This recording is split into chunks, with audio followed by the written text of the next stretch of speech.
નમસ્કાર મિત્રો, ફરી સ્વાગત કરું છું તમારું સાથવે પર.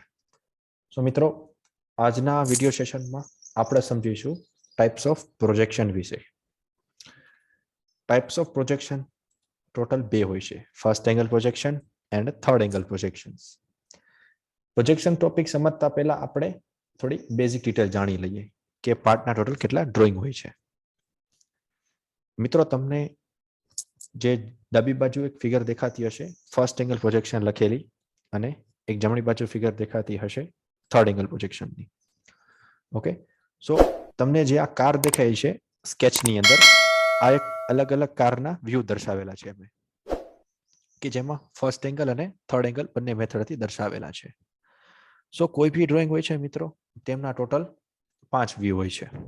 ઓકે, કે જેમાં ફ્રન્ટ વ્યૂ આવતો હોય છે, તેમનો ટોપ વ્યૂ આવતો હોય છે, બોટમ વ્યૂ આવતો હોય છે, રાઈટ હેન્ડ સાઈડ વ્યૂ અને લેફ્ટ હેન્ડ સાઈડ વ્યૂ. જે આપણે કોઈ બી વસ્તુ હોય છે, કોઈ બી પાર્ટ હોય છે, ફ્રન્ટમાંથી કેવો દેખાય છે, ટોપ પરથી કેવો દેખાય છે, બોટમ ધેટ મીન્સ કે નીચેથી કેવો દેખાય છે, right hand side that means કે જમણી બાજુ કેવો દેખાય છે, અને ડાબી બાજુથી કેવો દેખાય છે ધેટ મીન્સ કે લેફ્ટ સાઈડ. સો આ ટોટલ એક 5 વ્યૂ હોય છે કોઈ બી ઓબ્જેક્ટના. હવે આપણે આગળ સમજીશું ફર્સ્ટ એંગલ પ્રોજેક્શન શું હોય છે અને થર્ડ એંગલ પ્રોજેક્શન શું હોય છે. સો મિત્રો, ફર્સ્ટ એંગલ પ્રોજેક્શનમાં જે કોઈ બી તમારું ડ્રોઈંગ હોય છે, કોઈ બી તમારો પાર્ટ હોય છે, તેમનો જે બોટમ વ્યૂ હોય છે ધેટ મીન્સ કે જે નીચેનો વ્યૂ હોય છે, એ તમે ઉપરની તરફ દર્શાવવાનો છે. જેમ ફિગરમાં તમારે અટેચ કરેલો છે, જે બોટમ વ્યૂ જે છે ઉપરની સાઈડ અટેચ કરેલો છે, તેમજ ટોપ વ્યૂ હોય છે એ જે બોટમમાં અટેચ કરેલો હોય છે. ફર્સ્ટ એંગલ પ્રોજેક્શનની અંદર જે બોટમ વ્યૂ હોય છે તે ટોપમાં દર્શાવેલો હોય છે, એન્ડ ટોપ વ્યૂ હોય છે બોટમમાં દર્શાવેલો હોય છે. Same as right hand side view અને લેફ્ટ હેન્ડ સાઈડ વ્યૂ, તે બી એક્ઝેક્ટ ઓપોઝિટ હોય છે. તમારી left side right hand side view આપેલો હોય છે, અને તમારી right side left hand side view આપેલો હોય છે. આ હોય છે ફર્સ્ટ એંગલ પ્રોજેક્શન મેથડ, કે જેમાં બધા વ્યૂ એક્ઝેક્ટ ઓપોઝિટ ડાયરેક્શનમાં હોય છે. હવે મિત્રો આવે છે third angle projection method.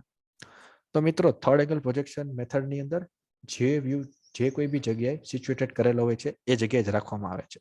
Suppose કે ફ્રન્ટ વ્યૂ હોય છે તો તેની એક્ઝેક્ટ ઉપરની સાઈડ ટોપ વ્યૂ આપેલો હોય છે, ધેટ મીન્સ કે ઉપરથી કેવું દેખાય છે. ફ્રન્ટ વ્યૂની એક્ઝેક્ટ નીચે બોટમ વ્યૂ આપેલો હોય છે, ધેટ મીન્સ કે નીચેથી કેવો પાર્ટ દેખાય છે એ દર્શાવેલો હોય છે. ફ્રન્ટ વ્યૂની એક્ઝેક્ટ ડાબી બાજુ તમને લેફ્ટ સાઈડ વ્યૂ દેખાતો હશે, કે જે ડાબી બાજુથી કેવો દેખાય છે એ પાર્ટ. અને ફ્રન્ટ વ્યૂની એક્ઝેક્ટ જમણી બાજુ પાર્ટ દર્શાવેલો છે, કે જે રાઈટ હેન્ડ સાઈડ વ્યૂ એ દર્શાવેલો છે. સો મિત્રો, main difference first angle projection method અને થર્ડ એંગલ પ્રોજેક્શન મેથડ વચ્ચેનો એ છે કે તમારી જે સિચ્યુએશન છે, તમારું જે પાર્ટના ડ્રોઈંગ છે સિચ્યુએટ કરેલો હોય છે, એ તમને દર્શાવેલું હોય છે, કે તે બંનેની પોઝિશન અલગ અલગ આપેલી હોય છે. નેક્સ્ટ પોઈન્ટ મિત્રો આવે છે કે આ બંને પ્રોજેક્શન મેથડને, પ્રોજેક્શન સિસ્ટમને આપણે સમજવી કઈ રીતે, એ દર્શાવી કઈ રીતે. સો મિત્રો, અહીંયા ફિગરમાં એક ફર્સ્ટ એંગલ પ્રોજેક્શન મેથડનો મેં સિમ્બોલ ડ્રો કરેલો છે. આ એક સ્ટાન્ડર્ડ સિમ્બોલ હોય છે કે જે ફર્સ્ટ એંગલ પ્રોજેક્શન માટે એડ ઓન કરેલો હોય છે. પ્લસ જો કોઈ બી મારા ડ્રોઈંગની અંદર થર્ડ એંગલ પ્રોજેક્શન હોય છે, સો એ હું આ રીતે દર્શાવી શકું, કે જેમાં 2 સર્કલ અને એક ટ્રેપેઝોઇડલ શેપ, કોનિકલ શેપ દર્શાવેલો હોય છે. ફર્સ્ટ એંગલમાં પહેલા કોનિકલ શેપ આવે છે, પછી 2 સર્કલ આવે છે, અને થર્ડ એંગલમાં પહેલા 2 સર્કલ આવે છે, એના રેફરન્સથી કોનિકલ શેપ અટેચ કરેલો હોય છે. સો મિત્રો, આજના લેક્ચરમાં અહીંયા સુધી રાખીએ. ફરી મળીશું આવતા વિડીયો લેક્ચરમાં.